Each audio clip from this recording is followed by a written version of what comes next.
Thank you for coming to Simply Jubilee. That was overdue time to give you a September garden update. I'm over here at my pepper bed right now, and some of these plants are getting pretty much like depleted towards the end of their season. This guy has a couple still on him, but most are still producing pretty voraciously. So I mean, I have a whole slew. These are all the sweet peppers, and on the other side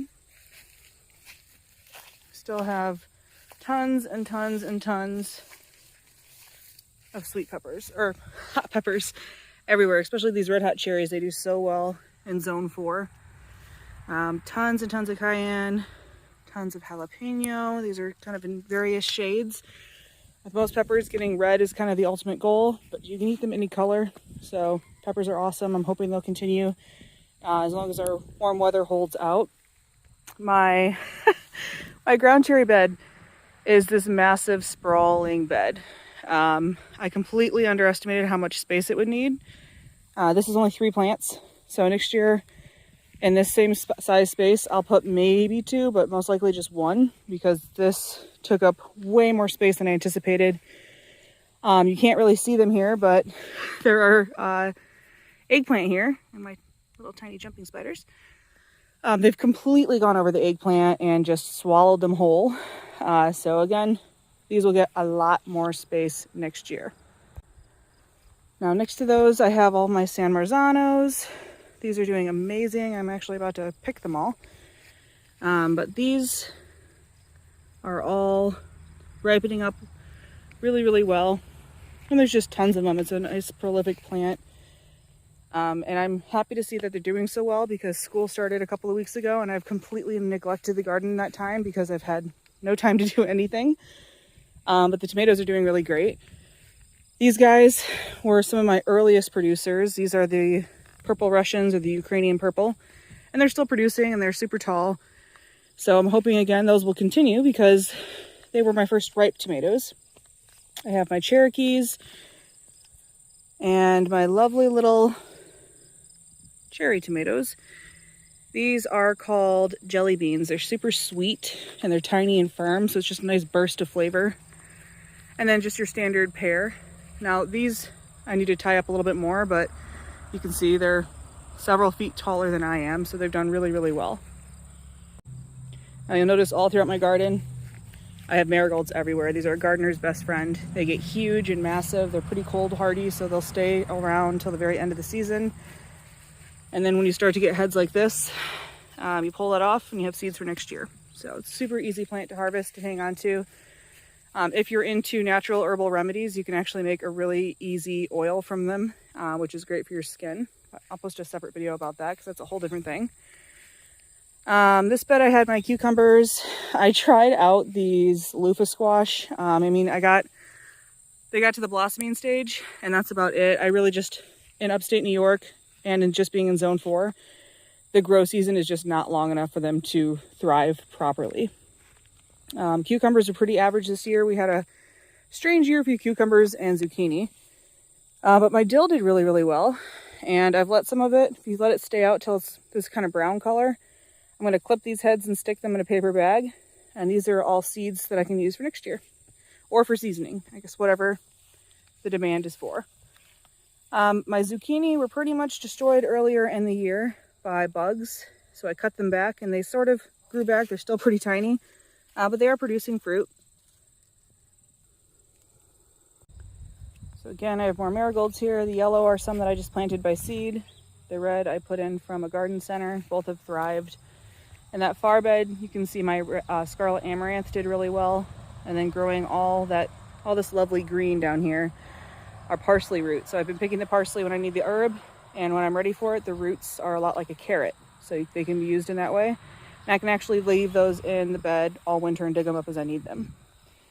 My beans did really well, so it's just a matter of me coming through and grabbing them when I want them. Some of them are a dried bean, so like my scarlet ones here, I'm letting them dry until they get kind of brown, and then you harvest the dried bean. I have a pole bean here. This is done pretty well. It's very prolific. I had some squash I had to tear out here. I have one squash plant left there. And then this is the patty pan squash I tried for the first time this year. This was pretty resistant to the bugs, but here we go. It is getting some powdery mildew, so I'm going to have to spray it for that. On both ends of my garden, I had these giant catnip pop up, and it's only recently that they've completely dried up. But these have been something the bees have absolutely loved. So it's kept pollinators in my garden all year. Again, marigolds. This mass right here is one plant, so they're awesome. I do have a few little squash. It's like a little tiny acorn hidden away in here.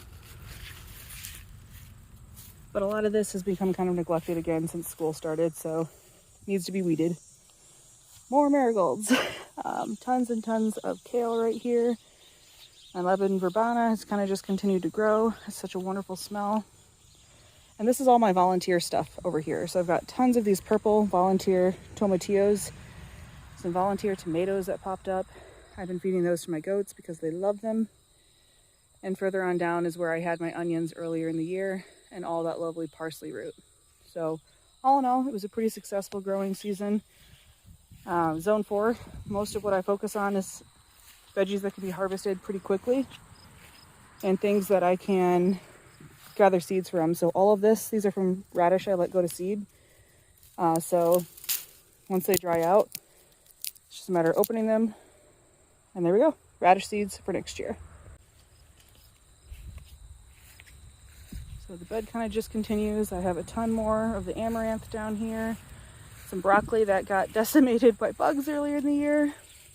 And I have volunteer tomatoes everywhere. I pulled up hundreds in the spring. I've been pulling them up constantly. There's always a few that I kind of miss. So just be aware, wherever you plant tomatoes, you are going to have tomatoes there permanently. I had beans down here earlier, peas down here earlier in the year. Those are all done. And then I had another big catnip plant, and you can see there's still a few little flowers on it. This plant's awesome for pollinators just because it gets big. The bees love it. I've had hummingbirds at it, butterflies at it.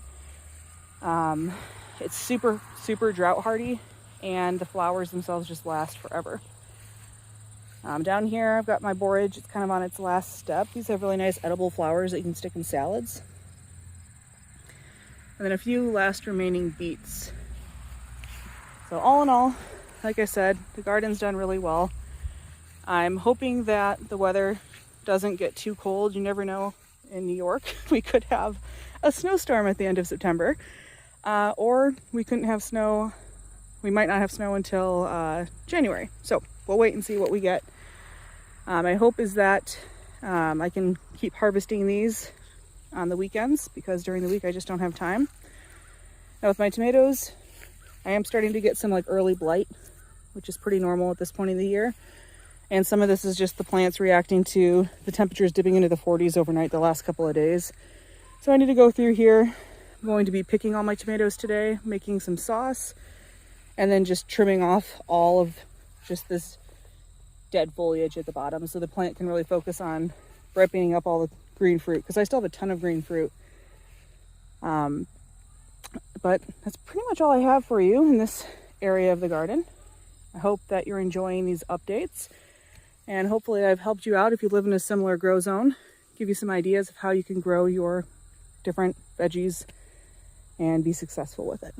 Have a great day.